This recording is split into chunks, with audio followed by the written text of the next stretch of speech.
অযথা একটা করে গল্প সব দিও না যেন, অযথা।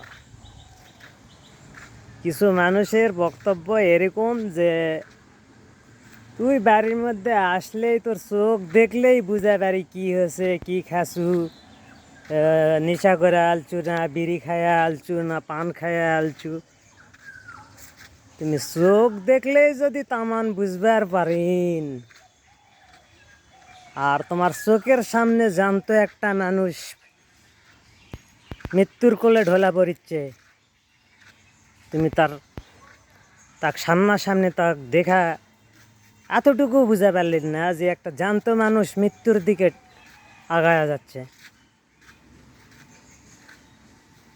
এগুলা ভাওতাবাজি আর কতদিন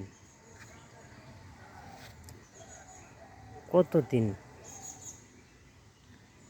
যাক, আল্লাহ ভালো করুক, আমার কোনো আফসোস নাই।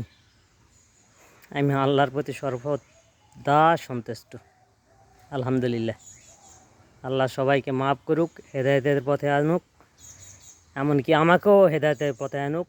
আমি নিজেও হেদায়েতের পথে হয়তো বা নাই, আল্লাহ আমাকেও হেদায়েতের পথে আনুক, আমিন।